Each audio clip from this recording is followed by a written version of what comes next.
Pankaj Murarka, who's joining in from Renaissance Investment Managers, DD Mishra, Senior Director at Gartner, as well as Ravi Menon of Macquarie, all joining in to give us their outlook on Infosys as well as the outlook for the tech sector in particular. Let me begin with you then, Mr. Mishra. 10 brokerage downgrade ratings this morning. Target cuts anywhere between 5 to 30% driven by EPS as well as multiple cuts coming in across the board. This doesn't come in as much of a surprise post the kind of quarterly numbers, does it? So the thing is that, I am a bit, optimistic about the IT sector at this point in time. I'll not focus on these numbers much because the numbers we are looking at are very different from what sometimes it is quoted on the media. We are looking at the numbers in terms of the end user spending growth on the IT services. And if you look at the end user spending growth on the IT services, it's going to be somewhere between 9 to 10% in the next 3 years.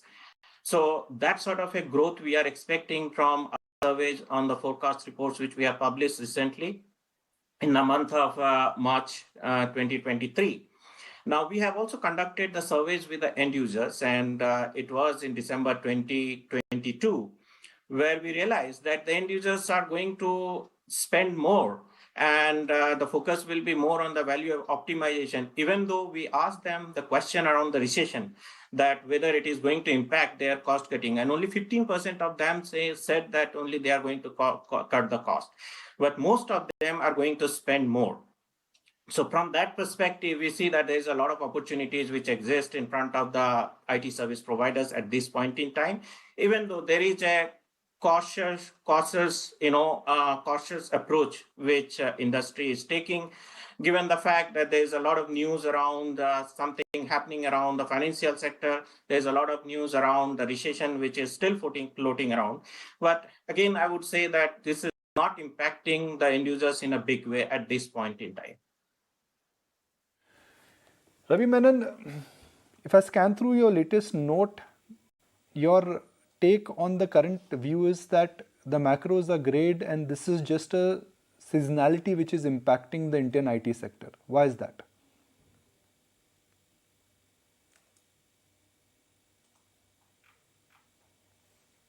Ravi? Sorry, what's that mean? Yeah, Ravi, what's your house view post Infosys numbers on the sector?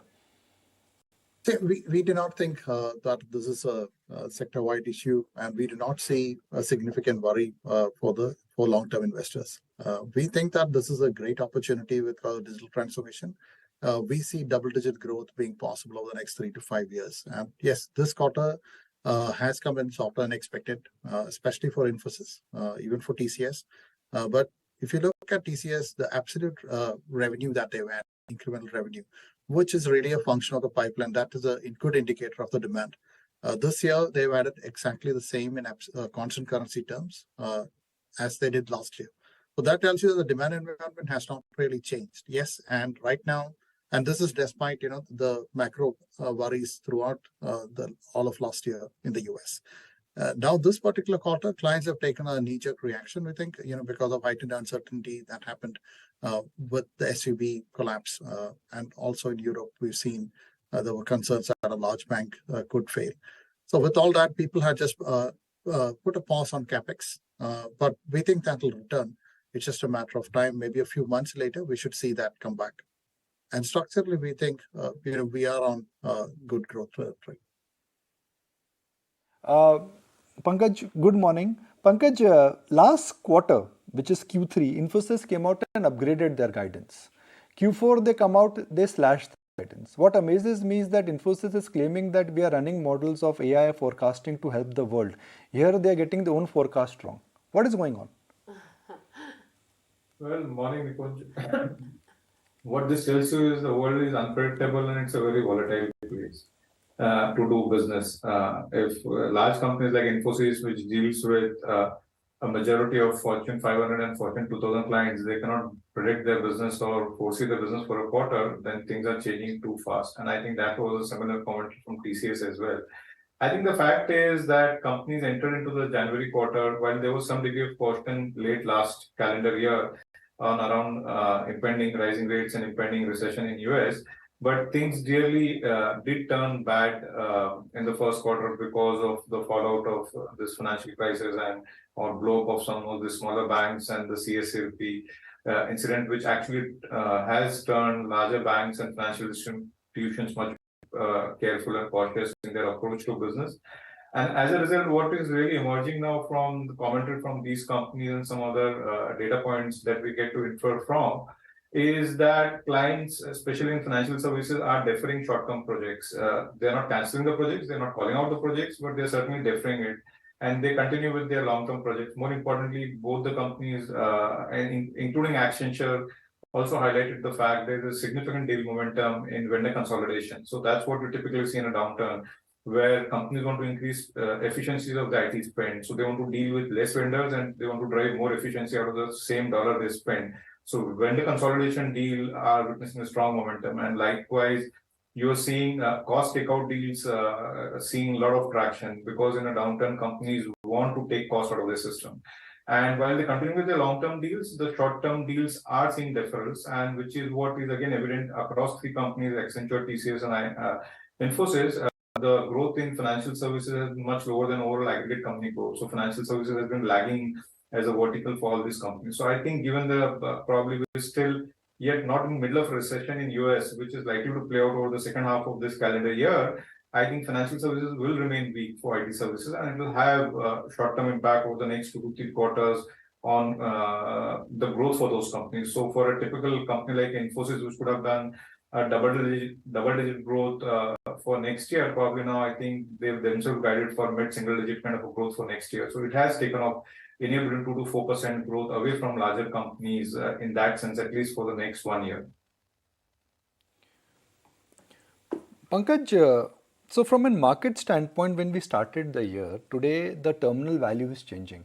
How much of a single digit or a mid-single digit is something which is now going to get priced in after another 5-7% fall? Because one differentiating factor, Pankaj, in the book is that some of the IT companies also are using buyback to stem the market fall. Well, because my view is that terminal value doesn't change much, because when you're talking terminal value, you're taking a 20-year view on these businesses. I think the directional overarching major trends in terms of companies wanting to digitize, wanting to spend more and do much more. Companies, especially in financial services, have to invest a whole lot into cybersecurity, in data analytics, and in terms of improving their architecture, because a large part of financial services globally operates on legacy architecture systems. And with the transition to cloud, it's forcing these companies, global banks and financial services companies, to accelerate their transition to new generation technology platforms, and it become essential for their survival.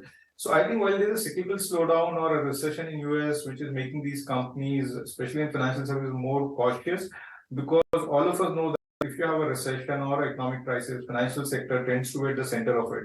And having learned or gone through such crises in the past few decades, some of these crises in the past few decades, the wiser or the larger financial services firms and banks are tending to be much more cautious.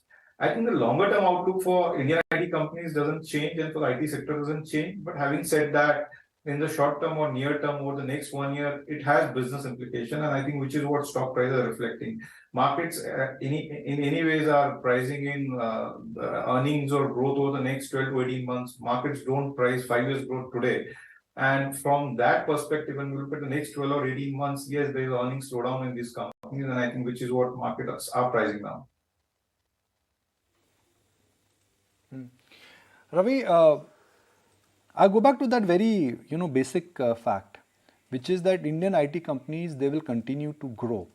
But it is the rate, Ravi, what we are discussing and debating.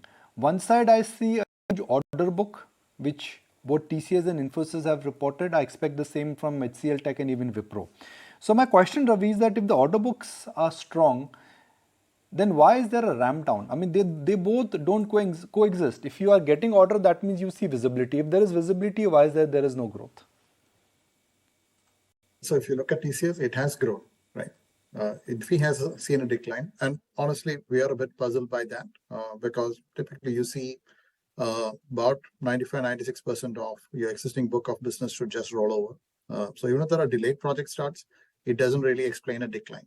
So you're right there, and we don't really have the answers for that. But if there is slight growth, and from here, that's actually just people putting capex points on hold. When there is uncertainty, clients react like that. But that hasn't changed, their cost structure one bit, right? You just put that on hold, and you might save cash for the next month. But to take out cost structure, like Pankaj was saying, we see a lot of deals in the market which are structural cost takeout. And these mega deals that are out of the market, for the first time going into a US recession, Indian IT vendors are strategic vendors who are well positioned to win these. And that is why we are confident that growth momentum will continue. You might have one more, two more soft quarters at worst, but I think beyond that, we should see growth recovering. And we are definitely in the growth phase after we've seen pre-COVID, right? Post-COVID, growth rates are significantly higher, and therefore we believe that a higher multiple is also deserved post-COVID. So, Mr. Mishra, given the kind of projections that you have, all in all for Infosys, what's the outlook going down the line in terms of what you believe some of the challenges will be, and do you believe that down the line that the market is purely factoring in some of these challenges, and that growth down the line is looking pretty decent for the IT sector as a whole? Yeah, so I am a bit optimistic with the IT sector, and there is not enough to read out of the recent numbers or quarterly numbers at this point in time. We have asked a specific question to the end users that whether they want to increase their budget or not. And average kind of increase which came out was around 10% from the end user community on IT service spending. So from that perspective, we don't see that going further, it is going to be challenged. Now, what will happen is that you have to look at the changes which are happening in the market. Now, the prioritization will be necessary that where the changes is going to happen and how to prepare for that. Maybe that disruption may come a little bit faster than we anticipate, and which lead to some of the conversations around the ramp up and ramp downs. But it needs to be seen in isolation, and it needs to be seen from case to case basis, rather than making a very generalistic statement on top of it. So these changes are quite common, and change is the only constant, I would say, at this point in time. It has been there with the IT industry for a very long time as well. And these sort of changes has been there for Indian IT services companies. And I agree with one of your panelists who said that Indian IT services companies are much smarter in navigating through these changes. So we have seen, still I would say that the attrition rates are close to 20%. And one of the numbers which you need to also understand that, why these attrition rates are so high if there is a slowdown in demand. So, and also it is not, going to significantly impact at this point in time, looking at the numbers which we see, which we are seeing. And hence, that sort of an optimism is there. But again, there are many variables, there are many unknowns at this point in time, which we need to also consider. And we need to keep reviewing this every quarter so that, we remain in track with what is happening at this point in time. It's been a pleasure having you on board. Thank you so much, Mr. Mishra, as well as Ravi and Pankaj, for taking time out and joining in, giving us your overall view on the IT sector.